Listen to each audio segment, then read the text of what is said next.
riffs are too repetitive, the lyrics make no sense. All the songs are B-sides and the cover art's a mess. There's so much here to tear apart.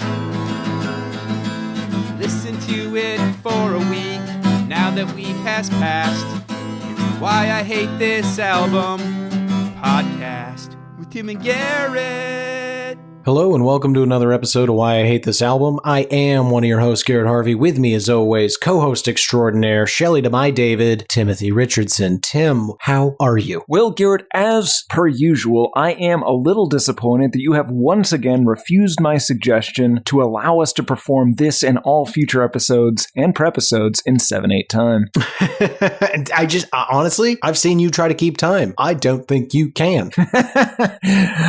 Nope, you know what?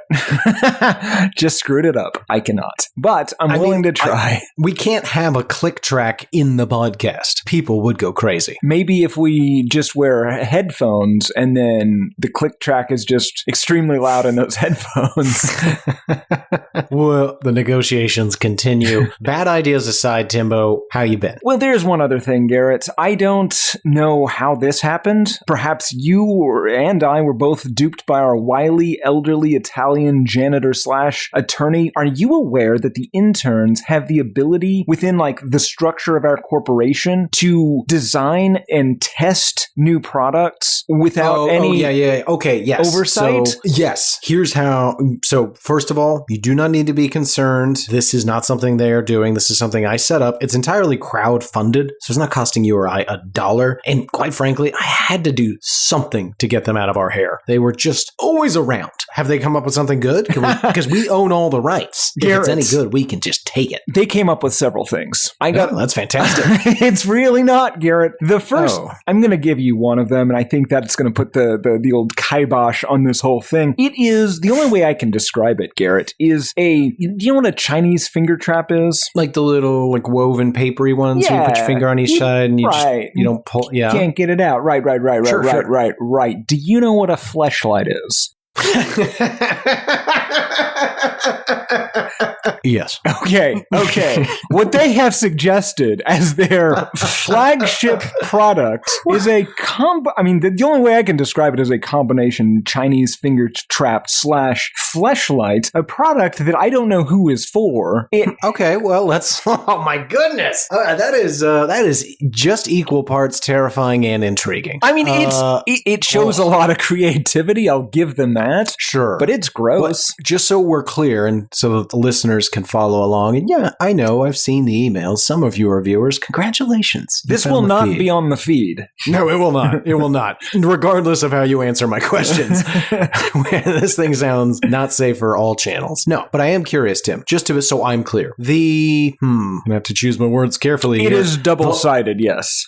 That's not my question. On either end of the device, the orifices, you've used the term Chinese finger trap, and so I want to make sure I understand. This isn't just two fleshlights cut in half and glued in the middle. This is I'll just say it. Is your dick trapped? It functions exactly like a Chinese finger trap. I mean, I don't know. I have not seen it used, but that's good because we have a lot of leeway in the intern R&D program. I don't think you're allowed to watch them use that, so don't. But okay, so less use cases than I was hoping. I was going to say potentially our homosexual community could enjoy a face-to-face double fleshlight situation, right? That makes sense. Maybe, but Garrett, why would you want to be trapped? Why would you want to be trapped? And also, if it's for our homosexual listeners, dare I say fans, it's their lady parts, Garrett.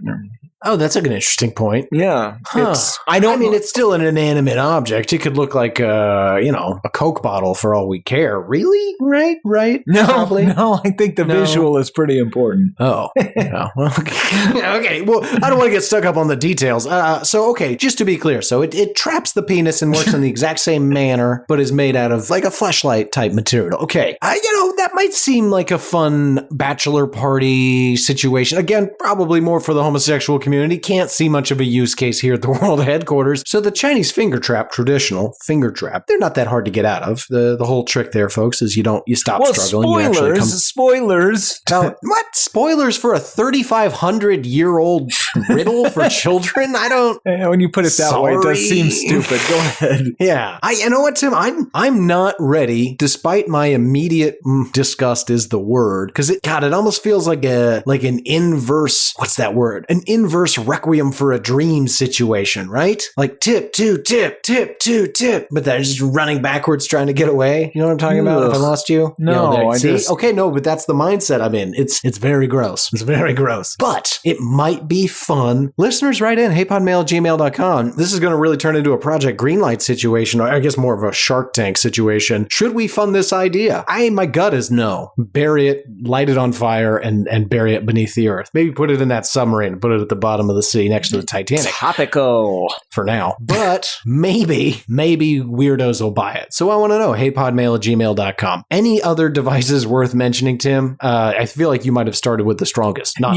realizing after this, it's mostly just like water pistols and there's a Molotov cocktail-esque contraption. It's not important. It's not nearly as upsetting as the thing that I said first. Fair enough. I think we've wasted enough time as is. So let's continue to move on. That's the goings on at the world headquarters. Fascinating and varied as usual. So Tim, I have to ask you, what song have we been listening to for an entire week straight? We have been listening to the petty and kind of pathetic diss track, Get in the Ring by Guns and Also Roses, released September 17th, 1991. Strong use of the P word. Pathetic is the correct term. Tim, I don't know that either of us are going to struggle with it this week, but I will ask it. Do you hate this song? No, and here is why. Wait a minute. In my mind, Did you hear me? In my mind, listen, this is terrible and it is embarrassing. I am embarrassed for them. But in my mind, this is what would happen if you let the vice president of Tim's, Tim Robinson, write a Guns and or Roses song. And it is so, like, it's almost endearing that they thought, like, this was a good idea. This is the sort of thing that happens when you sell the number of records that Appetite for Destruction sold. But even still, like, and the backstory on it is delightful. The references in it are delightful. The whole thing is so sad and weird, and it makes...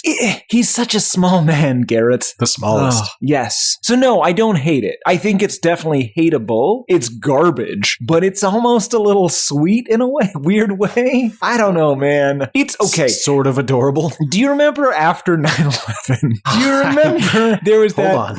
Wait, what?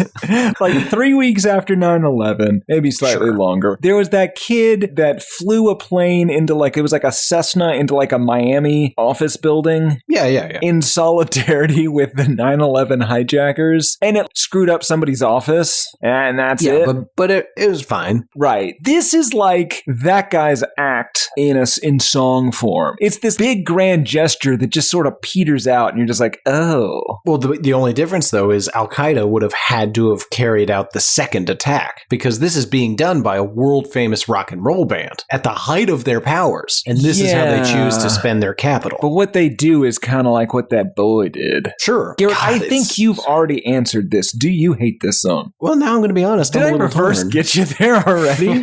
You might have because it's, you know what? All right. I need to stay true to myself for now and say, yeah, coming into this, yeah, I hate this. Every listen was gross. Like I got done and was like, I don't want to do that again. But then I had to. So yeah, I hate it. But everything you just said is accurate. It's ridiculous. It's silly. It's petty. It's embarrassing. It is Tim Robinson worthy levels of just insanity. It's kind of great. Is it great? We might have a good time going through it and that might change my tune, but I can't get ahead of formalities. So for now, yeah, I think I do hate it, but with a lot of room to reverse get there this week. And if I somehow get you there this week, that's going to be even sweeter. But I don't think that's possible because everything about this song is just, dare I say, almost adorable. It's like a little kid who brings you a painting they're very proud of and it's really bad. And they instantly see on your face that you're like trying to hide how bad it is. That's how this feels while you're listening. You're like, no, it's good, Axel. Oh, wow. Yikes. Yeah. I don't know if this band's got a future. Garrett, I have another spoiler for you. They don't. They don't, and then they do again like 25 years later. Garrett, they don't. That's fair. Tim, you don't hate it. I don't hate it. Before we can talk about the history of this band, I am curious, and we've talked about it on other episodes, but let's get a quick recap. What is your history with Guns N' Roses? What was your level of exposure growing up? Well, in about 95, 96, I had this on tape, along with Nirvana Unplugged, some Weird Al, and a CD of the Space Jam soundtrack. I believe I can fly, Garrett.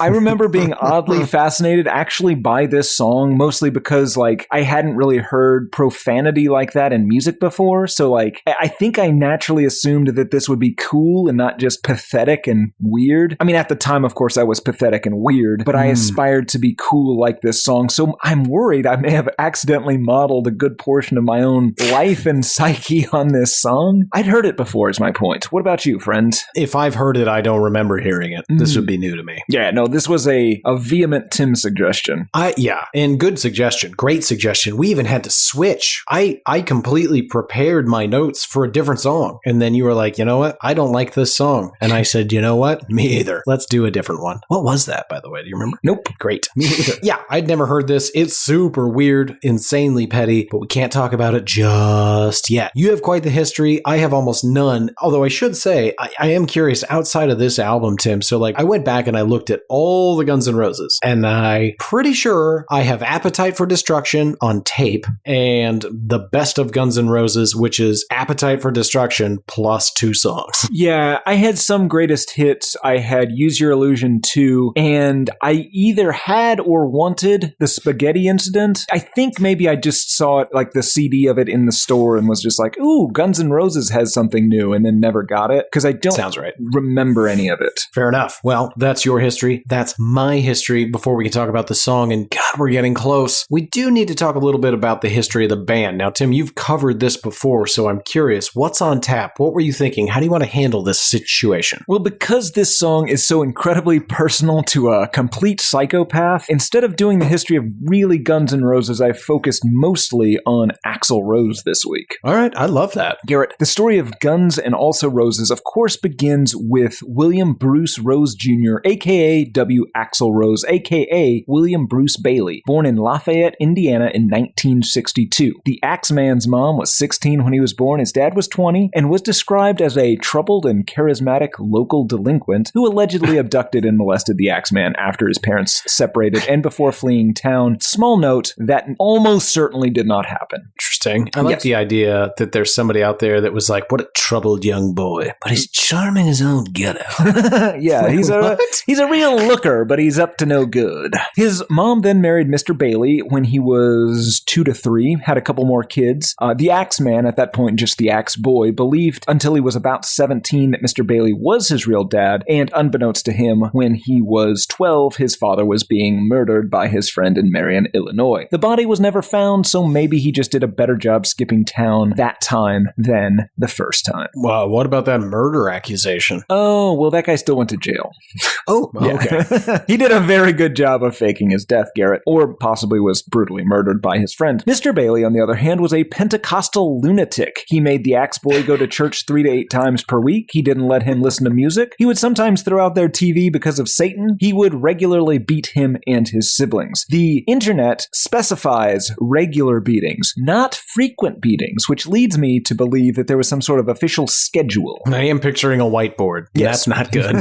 The Axeman would also later allege that Mr. Bailey molested him in addition to the regular beatings. Probably not true. We will get to that. The beatings were true. Axe sang in the church choir and performed with his siblings as the Bailey Trio. In high school, he studied piano and was in the school chorus, where he began singing in different voices to confuse his teacher. It is unclear what that means. He also formed a band with Jeff Isbell, aka Izzy Strandlin, possibly the father of Drive-By Truckers Jason Isbell. I don't know. He also made friends with Anna Hoon. You know Anna Hoon? Anna Hoon. Sounds like mother of Shannon Hoon? Older sister. He was right. That would make sense. Yeah, so they hung out buddies together, apparently. While rummaging through his parents' possessions one day, the Axe teen learned that Mr. Bailey was not his real dad, so he changed his name to W. Rose. He dropped the Bailey because his stepdad was a monster, and he dropped the William Bruce Bruce because his real dad was a monster. He then decided to embark on a life of crime. He was arrested approximately 25 times for things like public intoxication and battery. He was in jail for a few months before following in his father's footsteps and fleeing town. At some point in these arrests, he was diagnosed with bipolar disorder, and a psychiatrist would speculate he might have psychosis. Not a good psychiatrist. No. He moved to LA at the end of 1982 and got so into his band Axl that he just legally changed his name to W. Axl Rose. Now, it is a goddamn shame that he did not do this with every band he joined. Like, there is no W. Hollywood Rose Rose, there's no W. Guns N' Roses Rose, no W. AC/DC Rose. So much paperwork for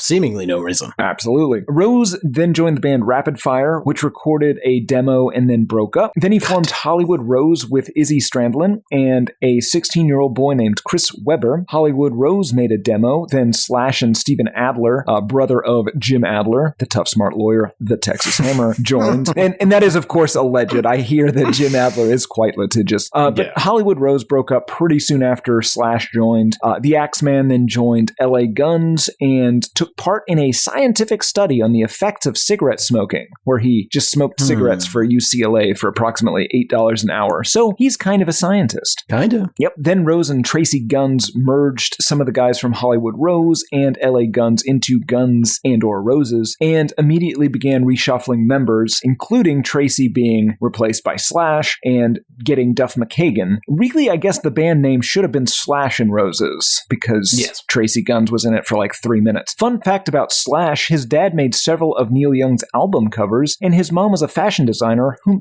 designed costumes for and also made love to David Bowie. Interesting. Yes. In 1985, both Axl and Slash were charged with statutory rape after one of them had sex with a 15-year-old, and then she had to run down the street nude from their house. Jesus. Stark. They had to hide from the police as they were wanted sex criminals for several weeks until the charges were dropped for lack of evidence, but alleged sex criminals. Weird. What do you mean lack of evidence? I don't know. What? Well, we can't find them. Better drop the charges. Yeah, 1985 was a weird time. Not a better time. The lazy time. A lazy time indeed. They played the LA club circuit. They signed to Geffen in 1986 and released a live EP. Also in 1986, the Big Axe tried to kill himself, allegedly with painkillers, which inspired their song Coma. In 1987, they released Appetite for Destruction, which sold really slowly at first, but then some of the singles hit and David Geffen pushed it real hard, and it went on to sell 18 million copies in the US, 30 million copies worldwide. It is the 11th best-selling record ever. It is the best debut album of all time. And it's pretty damn good. Yeah, notably, the lyrics to Welcome to the Jungle were stolen from a crazy homeless man. I believe I mentioned this on the previous episode. The man allegedly yelled, "Welcome to the jungle, you're gonna die," at Bill / the Big Axe when he got off a bus in New York City,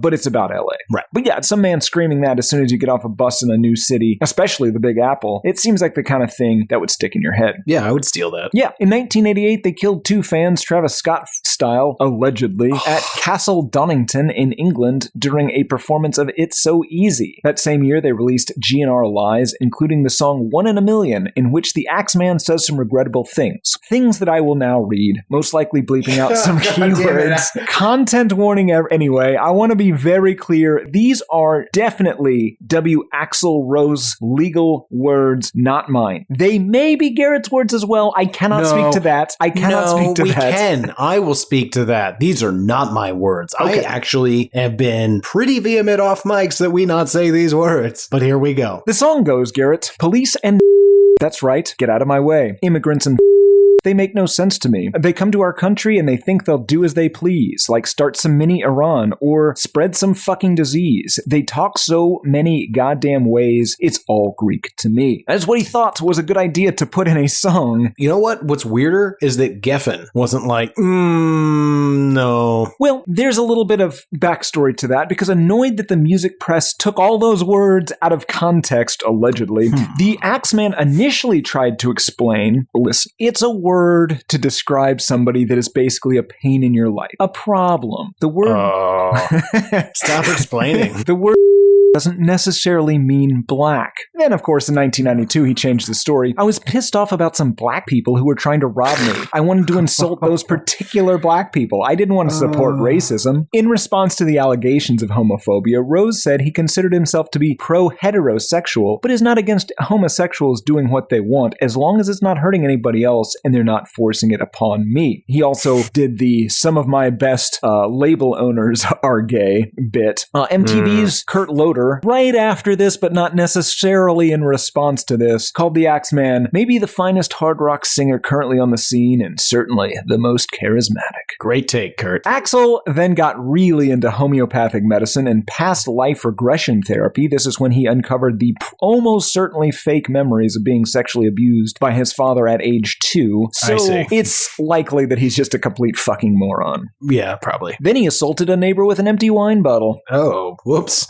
Drummer Steve Adler was then fired for drug and alcohol addiction and replaced by a guy from the Cult. They switched out a bunch of other members, including replacing their manager with a roadie named Doug. Axl forced the band into firing that manager by refusing to make a new album unless he was gone. Right. Axl Rose is a dickhead, is my point. They started the Use Your Illusion tour without having made or released the album. The Axeman was constantly just hours late to the venue. He jumped into crowds to attack fans. He once jumped into a crowd to take somebody's video camera after yelling at the security to do so, and they did not. He left shows early. This caused riots, costing hundreds of thousands of dollars in damage to the venue. Guns N' Roses finally, though, did release Use Your Illusion 1 and 2 on the same day in September 1991. We'll get into how well that did at the end. Those collectively contain 152 minutes of music and could really have been trimmed way the hell back. That could have been trimmed to about 60 minutes and it would have been real good. You know, see the song of the week as an example for something to cut. Izzy then quit the band because he got sober and was frustrated that nobody else in the band would stop drinking or doing drugs around him, and was also very frustrated with Axl's constant lateness. That seems reasonable. Yes. There was another incident in 1992 when they were co-headliners with Metallica, and Metallica's pyrotechnics set Jim Hetfield on fire. So Metallica left the stage early, and the event organizers decided, well, Guns N' Roses can just go on a little bit early. We'll smooth this whole thing over. But unfortunately, they couldn't take the stage early or even within hours of their scheduled time because Axl didn't show up. And then once he did, he left less than an hour into the show complaining of voice problems, and the crowd rioted and caused hundreds of thousands of dollars in damage to the venue. God, what a piece of shit. Yeah. What? I don't understand. Well, I mean, I guess they got exactly what they deserve, but whatever. Axl was convicted of property damage and assault in relation to one of those riots and was sentenced essentially to, I think he got like a $50,000 fine and a probation. There was an out-of-court settlement, though, with Steven Adler, who I presumably used his brother, and sued the band for illegitimate firing. He got $2.5 million and 15% of the royalties on everything prior to Use Your Illusion 1 and 2. So good job. That'll do. Yep. The band released The Spaghetti Incident in 1993. It was mostly punk covers as well as a Charles Manson cover, Look at Your Game Girl, which Axl recorded as a message to his ex-girlfriend Stephanie Seymour. I don't know what that means. I'm going to kill you and coat the baby out of your womb. Oh. I can only assume. They got a little bit of bad press for including that and profiting from the still fresh in everyone's mind Manson murders, so they had to pledge to donate all the royalties to the son of one of Manson's victims to not seem like assholes. Smart. Then they went on hiatus. Axl left the band and created a legally distinct entity, which he owned the full rights to, called Guns N' Roses. Slash claimed he and other bandmates signed away all the rights to the name before a show during the previous tour, with Axl demanding or giving them an ultimatum. They had to sign the name over to him or he would never perform again. Everyone then left Axl, and Axl brought in a bunch of other musicians to create his imminent record, Chinese Democracy. Ugh. Yeah. See our now infamous episode on that piece of garbage. Yep, episode number 27. Oh, the mostly just Axl Guns N' Roses did a few shows for the Chinese Democracy tour starting in 2001. Most of the shows on that tour was canceled. Axl didn't show up for a concert in Vancouver and a riot broke out. There were more lawsuits. Finally, 15 years later, Chinese Democracy was released, impressing absolutely nobody. It was produced by a different band, essentially. It cost $13 to $14 million to make. It is possibly the most expensive record ever made. Again, see our Now Classic episode number 27, nestled right between our Now Classic episode on The Fray in our first Now Classic episode on Toby Keith. Wow, those are big hits. Yeah, we had a really good run in the summer of 2018. Guns N' Roses got inducted into the Rock and Roll Hall of Fame. The Big Axe did not show up because it, quote, doesn't appear to be somewhere I'm actually wanted or respected, unquote. Cool. Around this time, Axl was arrested in Sweden for biting the leg of a security guard. He was deemed too intoxicated to be questioned at the time of the incident. That's a nice law. Yeah. In 2016, Axl became the lead vocalist of AC/DC. In 2018, he appeared as himself in New Looney Tunes and sung Rock the Rock. In 2021, he appeared as himself in Scooby-Doo and Guess Who? The answer to the latter question being Axl Rose for some reason. That would have surprised all of us.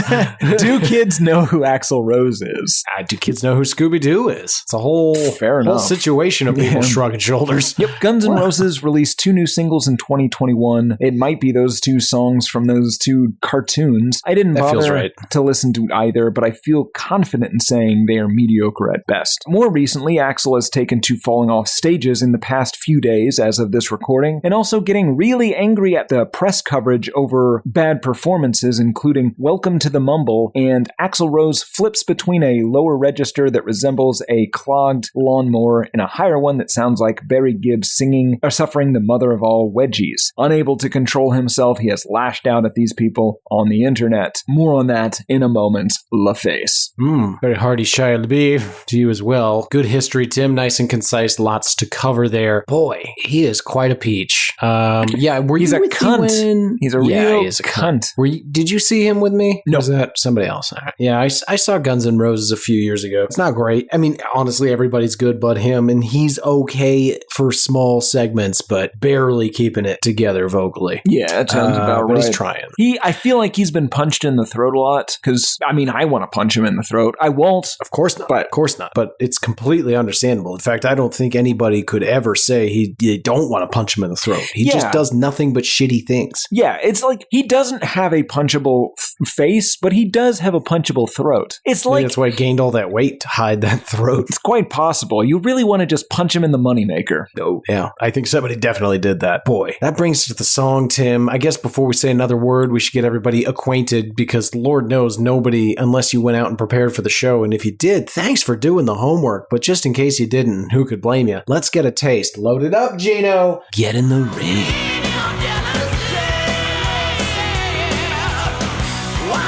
Powerful stuff. My initial reaction, this is my God-honest initial reaction to the whole song T to B. Well, that's not very rock and roll. No, it's a whiny little bitch move. It is a whiny little bitch move. Yeah. There's really no other way to say it. It is essentially a fake argument you have with yourself in the shower after definitively losing a real argument to somebody. These are all the things you wish you said, but the problem is Axl Rose is a moron and, again, a whiny little bitch, so they're all super embarrassing things. Like, this would not win the argument. And you should not lay all of the blame at Axl Rose's feet. This song was originally probably Duff's, maybe? Then it was repurposed. No. There was a song originally written by Duff McKagan called Why Do You Look at Me When You Hate Me? The first line of this song. That's the only thing that made it into it. Fair enough. He has the song, maybe the music, I assume Slash contributed quite a bit, but basically he liked that one line and he wrote the entire rest of it. Got it. Okay, fair enough. Good clarification. I'm curious, what is your opinion? We are made to believe this is a live performance on the album. Oh, it's definitely not. The chants, the Guns N' Roses and Get in the Ring chants were recorded with an audience at Saratoga Springs concert on June 10th, 1991. They were just overdubbed, which is weird because the very first quote-unquote live EP that they ever released is a studio EP that they just dubbed a bunch of, like, it's a fake live EP. They just dubbed audience noise over it for some reason, and they did the same thing here. Always a very, very bad sign if you've got a fake live song. Right. on the studio album. I mean, imagine a comedian recording a bit in the studio and then putting in audience laughter, and that's what you've got here, essentially. But fascinating. it's musically, it's really odd because it does have some of that like blues rock, hard rock sound that they were definitely known for, but it's also got a really pop punk feel to it. Like, it gets much faster paced. Yeah, and it's very weird. It is. Every time, like, the music initially is a very, like, it's Guns N' Roses. Yep. And then it's not. No, it isn't. And there's some guitar solos that come back, but like, sure. And I think you're right. I think it's the tempo, it's the rhythm section, it's the rhythm guitar. It is all like, it could easily be a Blink-182 song. Yeah. Maybe something not quite that fast, but you guys get the point. Last thing I'll say to sum up my general thoughts before we get into the good stuff is this song is petty, childish, musically just barely reaches the lowest levels of fine, and the lyrics are, put plainly, unimpressive. And why does Axl Rose sound like a grizzly bear? Possibly had been recently punched in the throat. I mean, let's go with that. Okay, it's basically like a sort of a duet with him and Duff, right? Yeah, and I believe Slash comes in at some point and does some spoken word stuff. At least at the end, if not a little before. Okay, so let's get on into it. The song begins, why do you look at me when you hate me? Why should I look at you when you make me hate you too? I sense a smell of retribution in the air. I don't even understand why the fuck you even care. And this is his problem.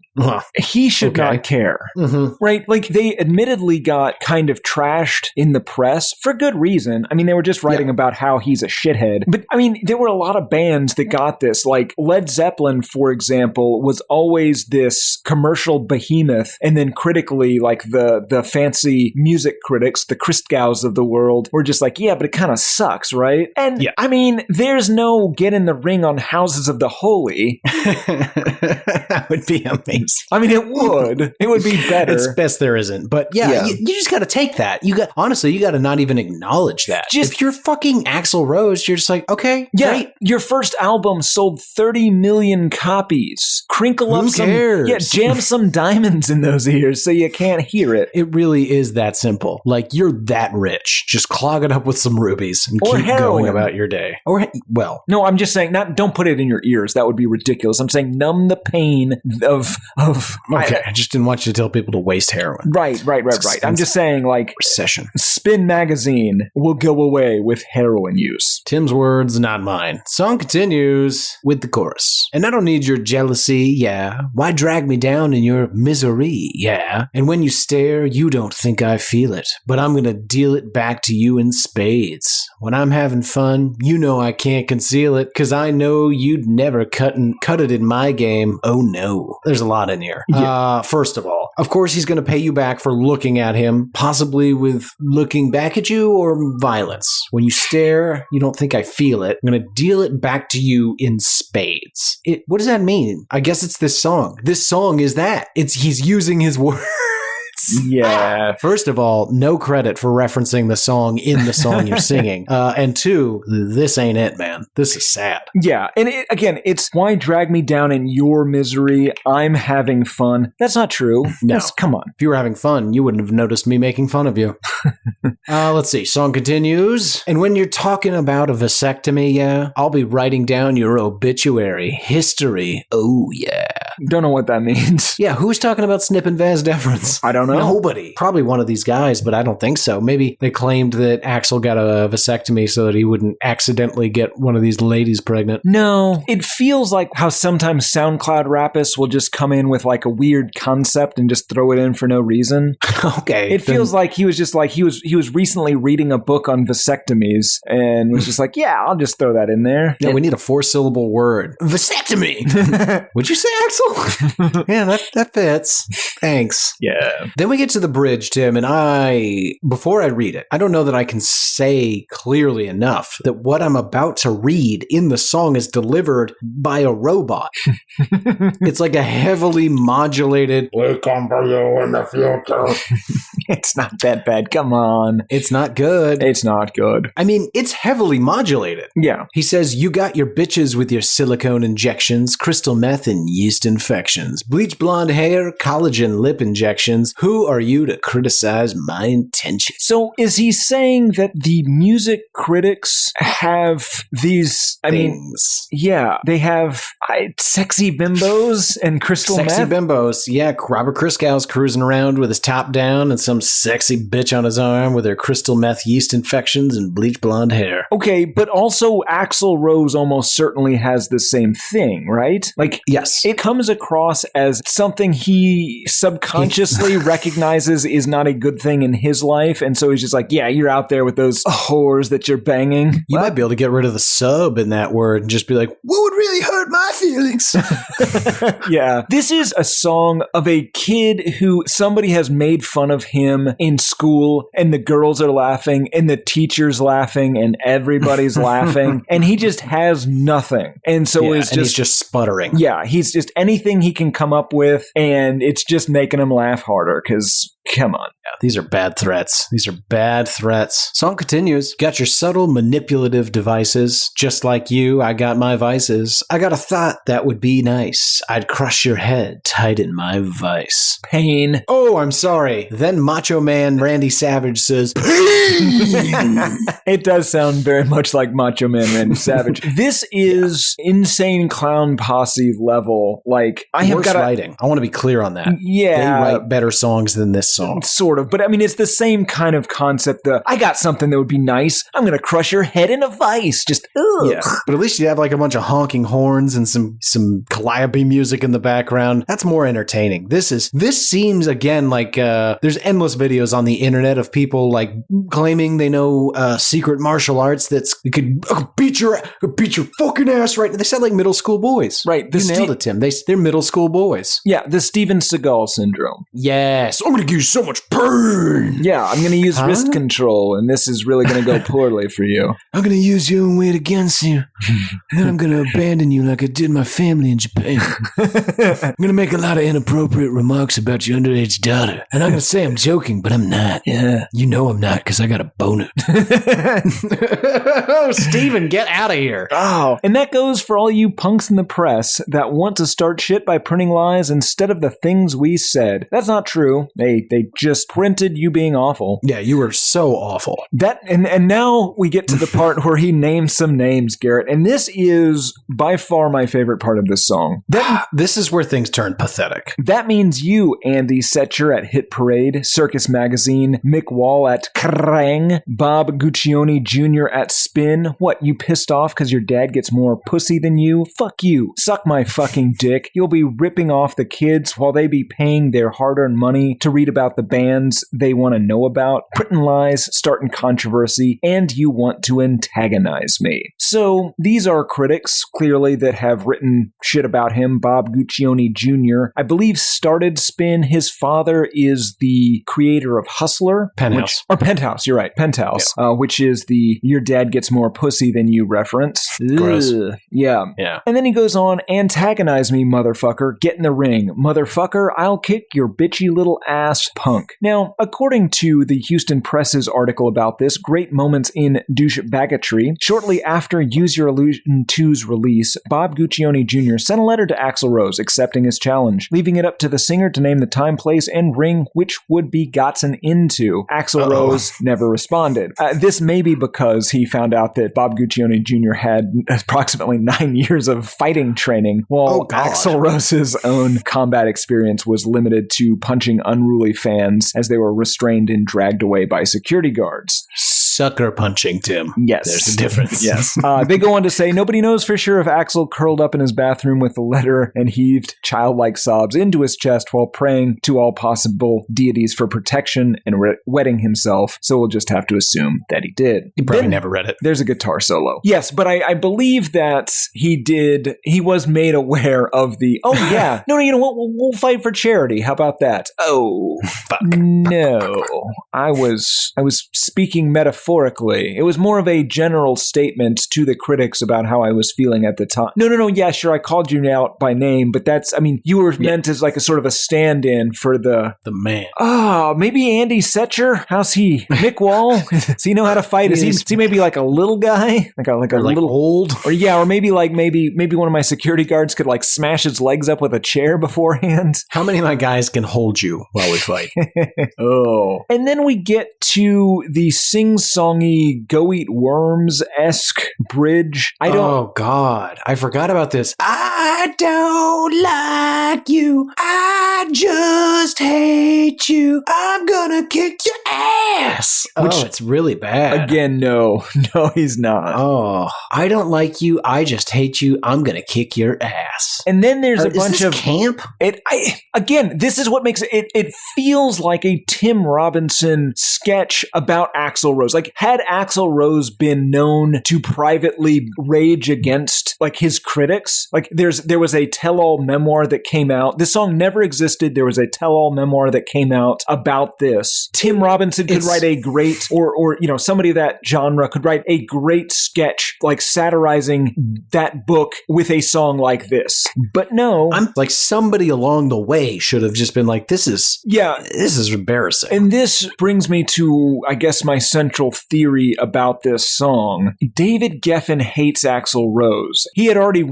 more than made his money back. He was aware that he was going to make a shit ton of money with Use Your Illusion 1 and 2. So he thought, you know what? Fuck this guy. Put that song on that record, stupid. We'll let him hang himself and then I'll be done with his ass. Yeah. I mean, I can't imagine, given the trajectory that Axl Rose was going on, had they had another big album in 93 or 94, he'd probably be dead. So maybe he loves him and saved his life. Oh, maybe. But no, I don't think so. I think he just wanted to be done with him like every other person because of all the homophobic remarks. And wildly racist. Oh, don't forget about the racism. Yeah, homophobia in his time was actually pretty permitted. Not that it was okay, but at least it was culturally It was something common. You could say on television, and it was okay. Well put. Yeah, whereas his level of open racism hasn't been okay since the 70s. Yes, openly at least, yeah. I said open. And then there's a bunch of laughter. He laughs a bunch for some reason. A bunch of fake laughter to make it sound like, none of this hurts my feelings. I'm doing great. Yeah. Haven't you heard me laughing?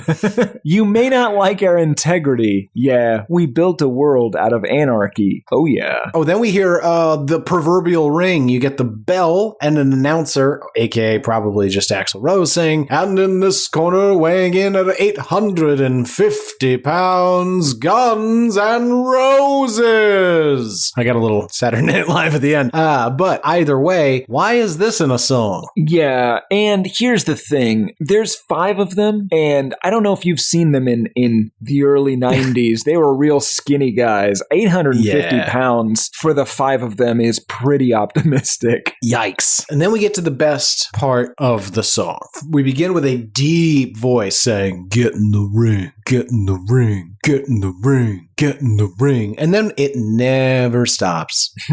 It never stops, and the fake crowd chants along, get in the ring, and the rest of the song, you're haunted by get in the ring. And then Slash comes in over the get in the rings and debases himself. He says this song is dedicated to all the Guns and fucking Roses fans who have stuck with us through all the fucking shit, and to all those who opposed, well, and that's when the get in the rings are turned back up from the background to the foreground, and we are all supposed to have a hearty laugh at how the Guns and Roses band takes no shit off of anyone. But in reality, it's kind of like that kid who swung his mop around. Remember Star Wars Kid? Like the first meme of the internet? That poor kid. Yeah. I think he's all right now. Oh, good. Except for like every time somebody reminds the internet that exists.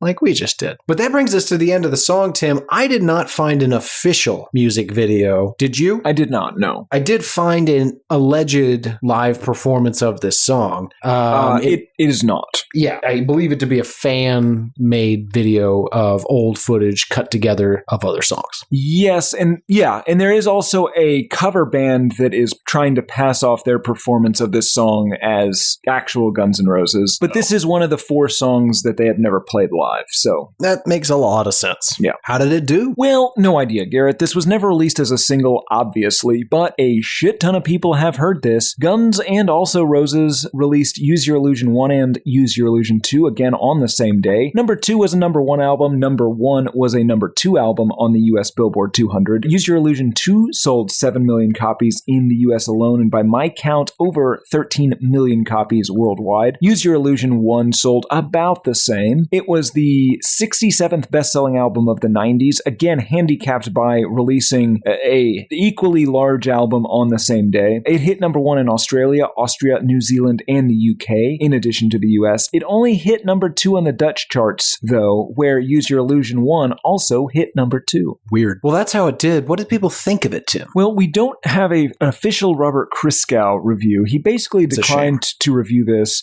He gave it a little scissors icon. Apparently only Civil War was a choice cut. However, there are 9 total ratings on Amazon, 4.8 out of 5 stars on average, 75% 5-star, 0% 1-star, none are worth mentioning, so I went to YouTube. Pug Kenzie 719 2 years ago. I remember listening to this song driving to see Ozzy Osbourne in Denver back in 91 with a girl I was quote-unquote seeing. She was a friend and I fell for her, but I never told her. She is dead now. Fond memories of good times gone by. Sorry, I shouldn't laugh at that. Fond times of good memories gone by. What happened? I don't know. Was it while we were at a Guns N' Roses show? If so, Axl killed her. God bless. Oh, you got Pepsi in my chest, Tim. Just wasn't expecting that. 80s JD, 10 months ago, said, reminds me of me and my neighbor being bullied for being oddball freaks, but finally telling them and all the popular gang to shove it where the sun don't shine. That's about on par with the lyrics to this song. Yep. It sounds like a kid's montage for like a bully movie. Yes. Get in the ring. Get in the ring. You gotta learn how to train before you get in the ring.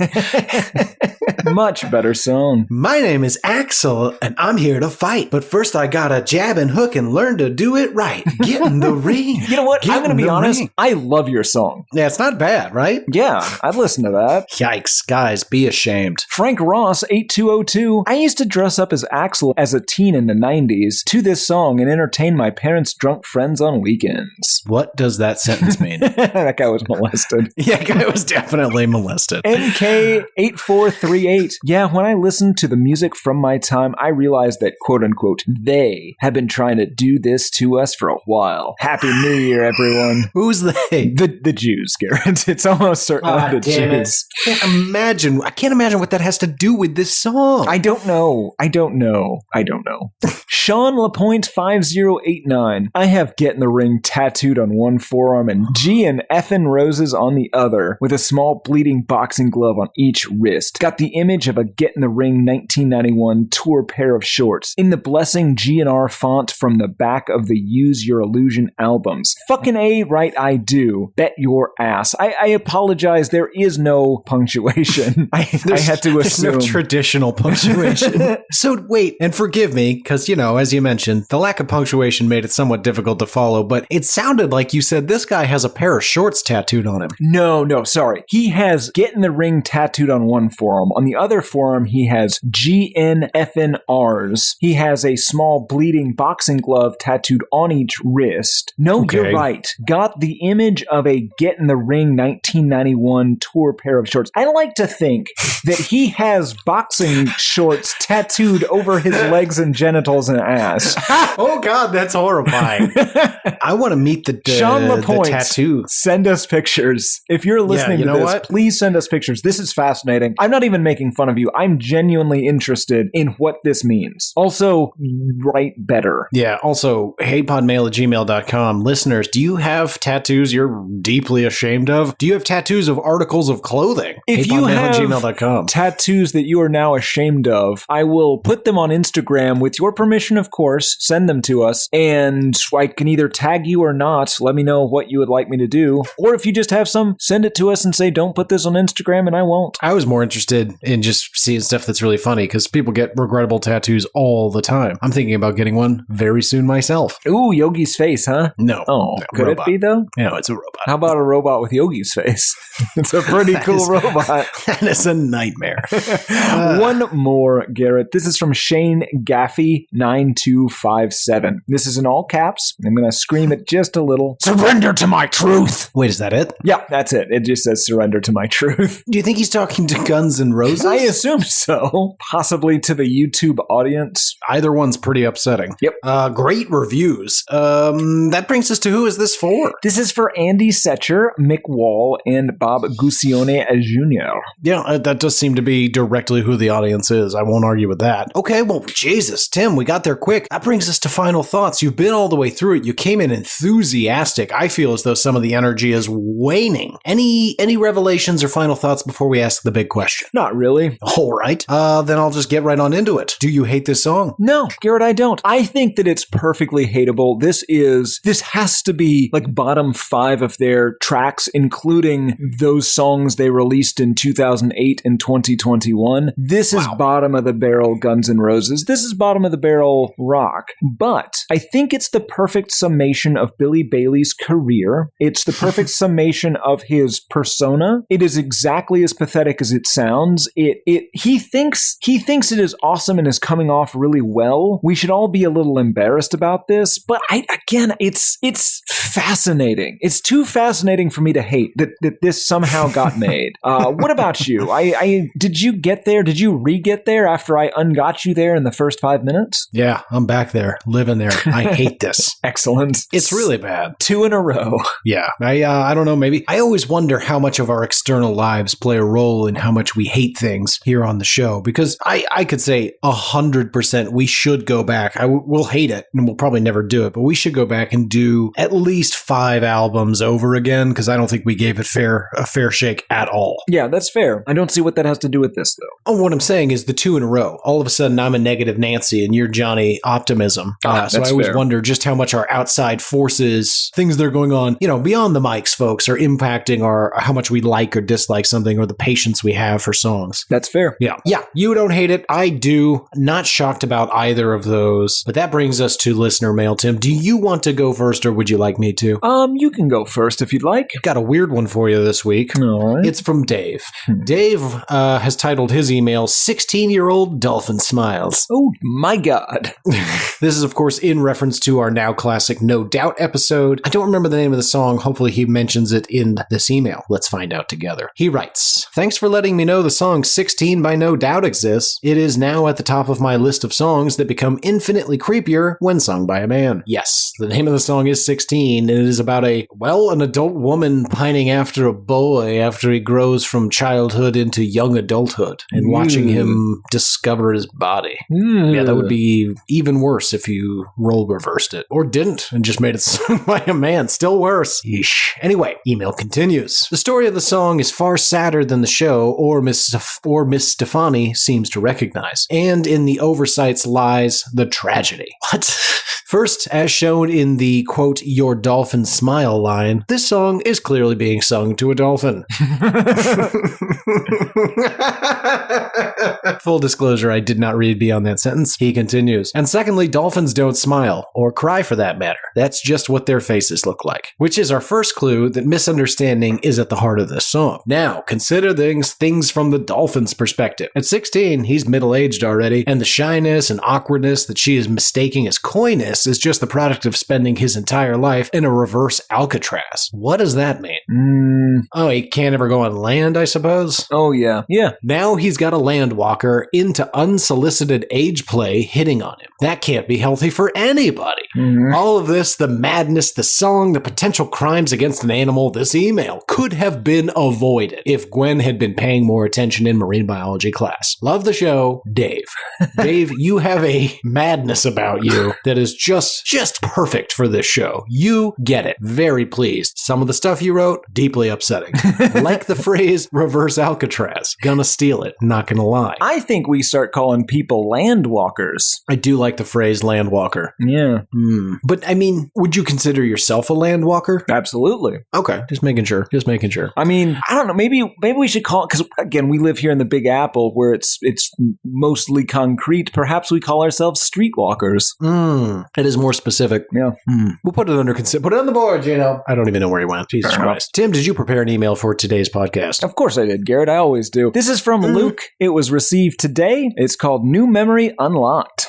Hello there, Tom and Jerry. Long-time listener, first-time caller. Love the show. I've listened to every single episode and vow to continue to do so until you stop making it, or until I no longer find it interesting. However, speaking of interesting, I was listening to your episode on the Scissor Sisters in the shower, which is how I prefer to listen to your show, and heard something that made me almost drop my loofah. As Timothy was going through the band's history, he mentioned that they never had much success over here in the States. The closest thing was when they opened for Lady Gaga on the Monsters Ball tour in 2011. I went to that tour. I watched the SS perform live. Now, I'm going to stop right here. I apologize to our listeners for not coming up with calling them the SS. That's fantastic. It's very funny. And before your episode, if somebody had asked me who had opened for Gaga on that tour, I would have probably answered them with a shrug followed by, I don't know, probably someone kinda gay, which technically would have been correct. But now I remember specifically what that gay opener was. Well, sorta. Clearly, if I'd forgotten they were even there, I'm sure I wasn't blown away while watching it. I assume it was just a combination of Elton John and George Michael covers. Either way, thanks for that. Keep up the great work. Can't wait to see what other gay repressed memories you bring up from my past in future episodes. Hugs and kisses, Luke. Weird. Yeah.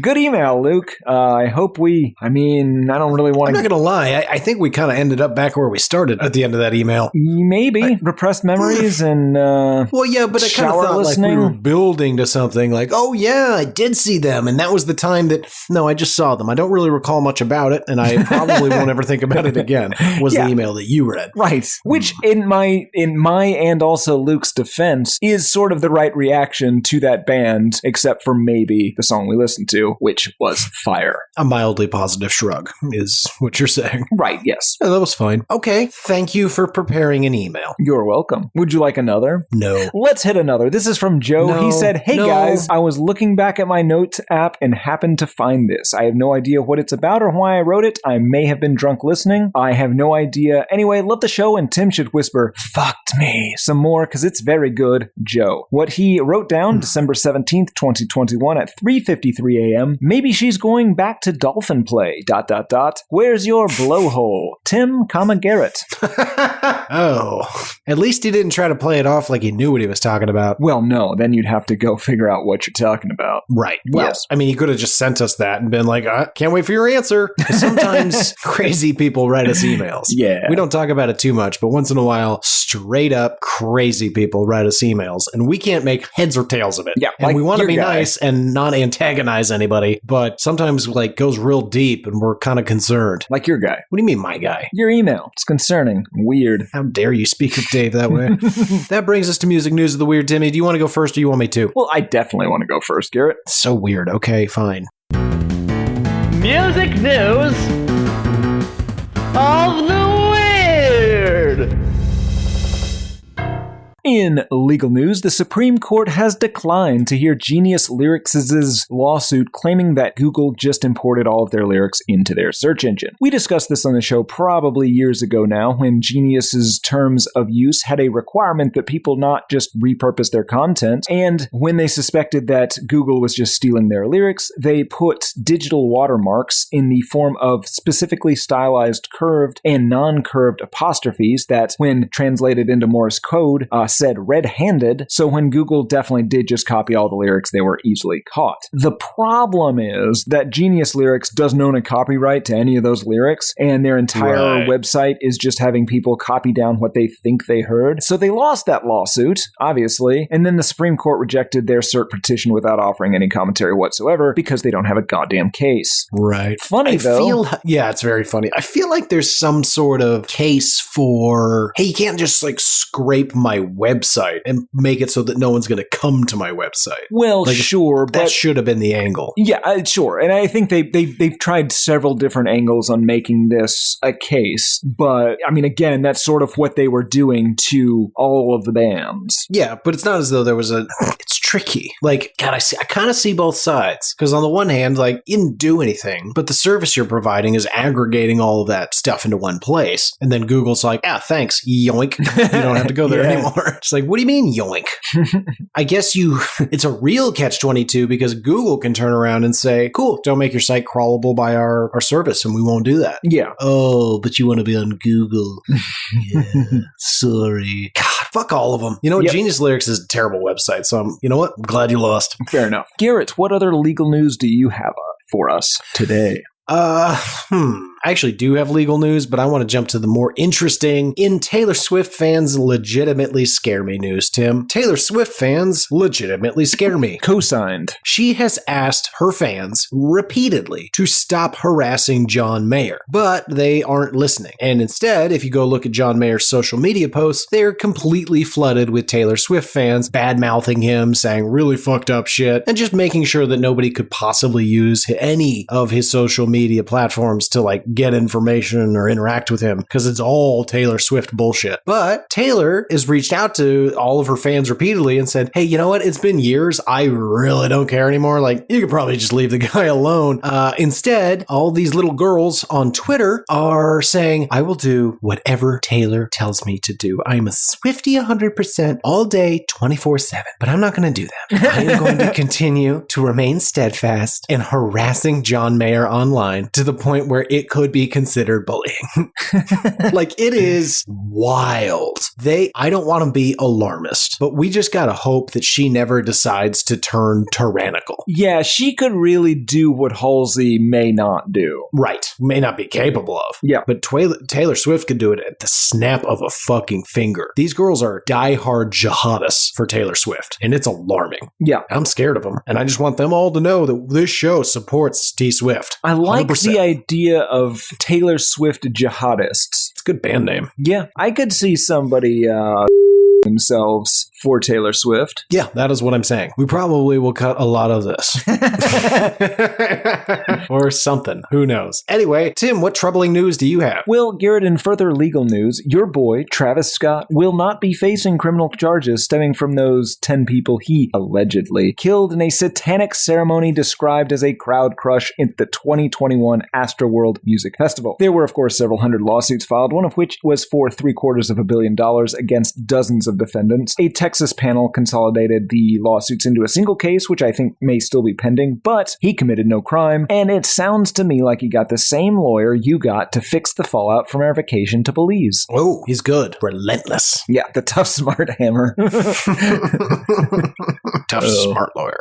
That's an interesting case because he personally is not responsible for the infrastructure of his show. Sure, but the thing is, he clearly saw ambulances. He, in fact, I think he briefly stopped the show and then continued the show and then brought Drake at the show and then also encouraged people to push up toward the front. And he has a history of doing roughly this repeatedly in the past. If he had said some of the shit he's done in the past at that show, he'd been fucked. Yeah. He's literally told them not to listen to security. Yeah. But I don't think he did that time. So, yeah, I think it's one of those skin of your teeth situations. Like, he probably shouldn't be charged, but maybe there's got to be a production company that should definitely be charged because it's common sense. You put the barricades every so many fucking 100 yards so that this doesn't happen, and nobody did it. Yeah. I don't know who's in charge. Whoever, you know what? My fucking $27.99 service fee production company, maybe use that to get some fucking sawhorses and so people don't have to die listening to Travis Scott bring on Drake. I'd rather die in a plane. What do they call it? A plane ingestion? I'd rather be sucked into a Cessna than have to die listening to Drake come on stage for a special single. Gross. God, I think they do call it a plane ingestion. I was reading the news the other day. It happened last week. Yeah. Good stuff. Terrifying. Anyway, Garrett, I heard you had some legal news. You took it. You know you took it. Oh. Obviously, that was my legal news. Oh, well, I apologize. I heard you had some other news. This is one of our worst music news of the week. want to call that out, and that won't be cut. Okay, in Please Stop Throwing Shit on the Stage news, recently, a fan tossed her mother's remains onto the stage at a Pink concert. Pink was performing her headlining set at the British Summertime Festival in London. No, hold on. Her mother's remains. Now, are we talking like cremated remains or like a corpse? Like, Well, she was eaten by a shark, so it was just her left ankle and part of her forearm. still pretty horrifying. Yeah, no, that's even more confusing than what actually happened. What actually happened, Timbo, is whilst at the British Summertime Festival in London, a full baggie of ashes was hucked on stage. Okay. Now you say baggy. I'm thinking like loosely wrapped or at best like a poorly closed Ziploc bag. Oh, it had the yellow and blue make green seal. Okay, fair enough. Zip brand name. Anyway, she hucks her mother up on stage, and Pink, to her credit, there's video of this, is like, the fuck is that? Mid-song, like she's in full song, wanders up to the bag, picks it up, mid-song just turns and goes, "Is this your mom?" And the girl's like, "Yes, yeah." And she just looks at her and goes, "I don't know how I feel about this." And just sets it back down on the stage and walks away and keeps singing. Delightful. Like you could really see her just be like, well, I don't really want to condone this, but like, I don't want to be rude.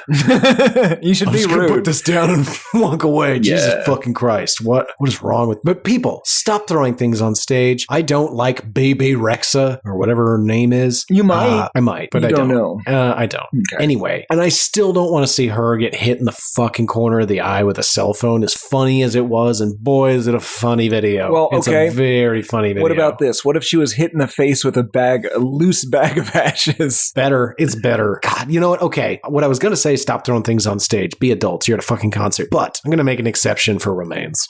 If you want to throw remains, this podcast isn't going to tell you can't. But only you can No, you can't say that. allegedly. There you go.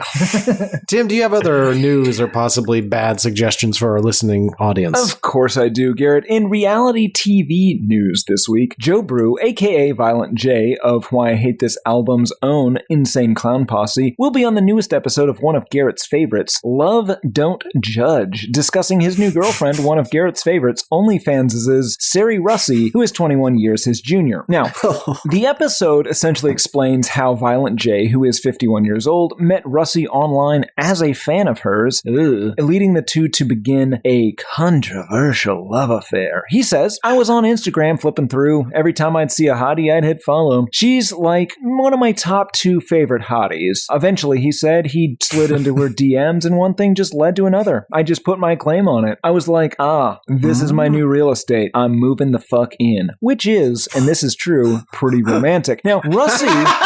I was so curious what the last word in that sentence was going to be. Russi, for Well her played. part, explained that the first time she saw him in his Juggalo makeup, it was a little weird for her. She said she was kind of scared. She doesn't really mind it now, but she would prefer him without the face paint. Now, the article on Consequence of Sound then shows a picture of Joe Brew sans monochromatic clown face paint, and it is not an improvement. Yeah, and this podcast agrees with her. Yes. Miss Russi had already been featured on at least 2 previous episodes of Love Don't Judge, one with 70s child actor and odd-looking fellow Mason Reese, wonderful I don't person. know what any of this is. It's And all very confusing. Another for her search to find a man over 50. Now, Garrett, you know me, I don't want to judge, but maybe the third time you are featured on a reality show called Love Don't Judge, maybe stop insisting on not judging and be a little bit more discerning. What do you mean? Well, listen, Love Don't Judge is a show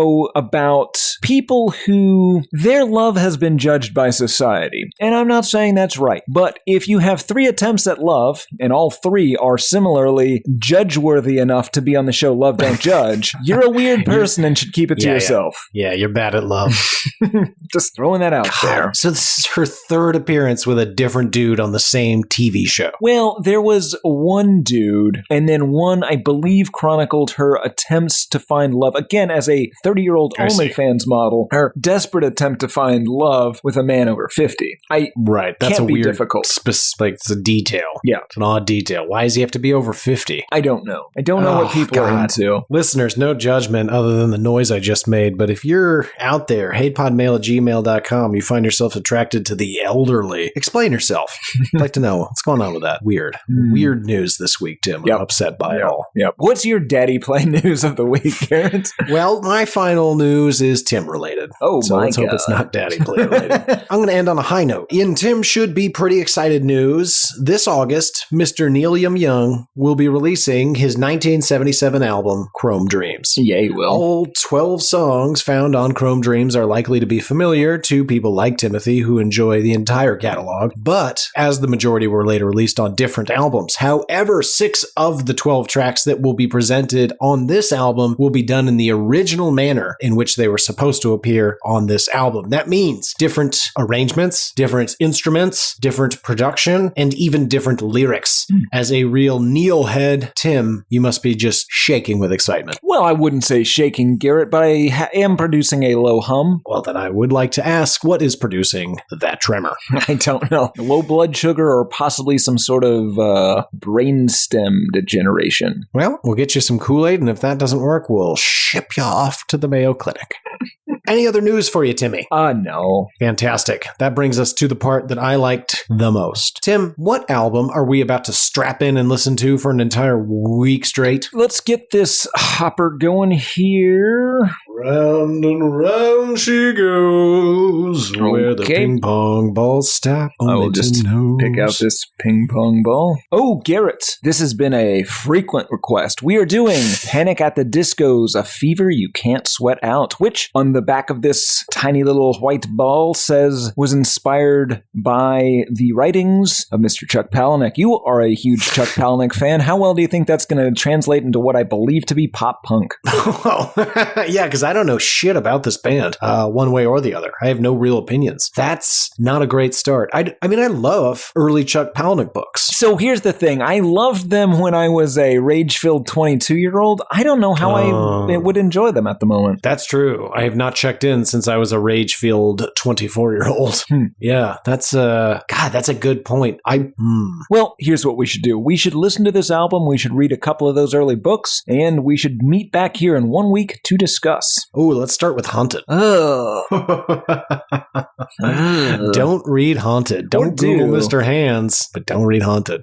But do Google Shaved Bears. Nope, that's another don't. Okay. How could you forget that? I don't know. We always have exactly 2 don'ts, so I thought this had changed that to a do. Oh, don't do interesting what math. Donnie Don't does. Correct. Okay, Tim, do you have any frame of context for this? Any predictions, thoughts, opinions? No, nothing that's not on the backside of this ball. Fantastic. We never get to go in blind. This is a rare treat. I hope we come back here. How would you feel if we came back here in 1 week's time and you're like, I really like this? Happy. I would like to listen to something I like for once. You say for once. Okay, more often than we do. We could do that. We're due a Beck. We could do... Now we gotta do Bad Beck. Oh, yeah. I don't even know if Colors is the right album anymore. I've listened to that a few times. It's pretty good. It's just not what we wanted. Yeah, that's fair. But he's got the new one. There's a bunch of Japanese on the front. Have you seen that? I've seen it, haven't heard it. Wow. Didn't even give it a test run. No. Did you? You've sold all your Beck stock. You're out. No, I still like quite a bit of Beck. Well, yeah, but I'm saying any new material. Are you even checking it out? If somebody was like, hey, check this Beck out, you'd really like it, I'm in. I see. So you are a Beck fan if I do the work for you. Yeah, exactly. Doesn't have to be you, but I'd prefer it be you. I don't trust these goddamn interns. Yeah, that's fair. They're making running some around sort making of dick suck machines. Yeah. I was going to say something less upsetting, but yeah. It was supposed to be headphones, not for dick sucks. God damn it. Oh, it does play music, if that helps. Like an MP3 or like something custom? It's all classical music. I think the idea is to play something really classy to contrast with the incredibly classless thing you are engaging in. Is this meant to be pleasure or battle? I think it's meant to be some sort of weird art piece in which you participate in the art. Might be genius. Oh, no. Just because it's art doesn't make it genius. Maplethorpe had a bunch of people pooping on people. That's not art. It's not, It's art. It's Yeah. just not genius. Fair enough. It's poop. It is poop. Isn't it genius? No, Carl, it's poop. Go clean it up. It's disgusting. All right, Tim. That pretty much does it. As always, folks, heypodmail@gmail.com. We want to hear from you. Send us your artwork, your suggestions, your fun emails like we read today. If it's clever, funny, amusing, or, cringe-inducing, we'll probably probably read it here on the show, or at least respond to you. And we want to hear from you. What do you like? What do you not like? Do you have new segment intros you'd like to have us feature here on the show? If they're good enough, they'll become long-term segment intros. We have a few of those. Somebody was just talking to us the other day about how much they like our intro for the show itself. Sethifus, we're talking to you, buddy. Thanks. You can also reach out to us on Instagram. That's HatePod. Twitter is Album HatePod, at least for now. That platform's getting shittier by the minute. Oh my God. It's down half the time. They want to charge you extra to read on it. Hey, pal, if it costs us all money to use it, no one's going to use it. And then it's useless. It's a social network, not a paywall network. I fucking hate him. Yeah, he's a real cunt, and maybe he'll die in space. That'd be too cool. Yeah, okay, fair enough. Maybe he'll die in a tunnel. There we go. Allegedly, or whatever it is that makes it so that's not a threat. Cool. That pretty much does it. HeyPodmail@gmail.com or HeyPod.com. Click on contact us in the upper left-hand corner. If you want to be anonymous, we're still accepting your dark secrets. We got some really good ones we, of course, don't share publicly here on the show unless you say, please read my dark secret, in which case we, of course, will. But you've sent us many that begin with, please, for the love of God, don't ever share this. I'd be so embarrassed. And, of course, we respect that because you guys are our listeners. We respect the shit out of you. Basically, you're almost number 2 on the show. It's me and Tim, big gap there, then listeners, Gino, and the interns. You guys technically can tell the interns what to do. You just got to come find us. Now, when you say that, don't read this, maybe make that like bold or underlined or something, because we skim. That's and put it at the beginning. Yeah, and open with that. Maybe put it in the title. Dark Secret, don't read online, or don't read out loud, or don't read on the show. We will see that. Tim, I don't want them to have any concern we won't see that. You put it as the first line, we will see it, I promise, but also bold it. Yes, for safety reasons. Yeah, if we got a dark secret, we would at worst read it and never say your name, unless you were out and out like, I don't give a fuck who hears about this, then we'll of course credit you. But like neither of us by default would ever say your name. So you've got some level of built-in anonymity, not to be too concerned. But yeah, still put it up top. Okay, I think that's about it. We got subreddits, we got Discord servers. Again, another platform going to hell. I don't even know if our subreddit's still up. Probably. We don't run it. Other people run it. And then yeah, we got the Discord server where you can talk about all manner of things about the show with other people who listen to the show. It's a whole scene, man. Get down with it. But for you and I, Tim, that's going to just about do it for Why I Hate This Album. I have been one of your hosts, Garrett Harvey. I have been the other, Timothy P. Richardson, and on September 11th, 2016, Garrett P. Harvey said, I'm doing this to prove to you how much of an idiot I am not. He was then immediately arrested by the FBI. It was a huge misunderstanding. Absolutely.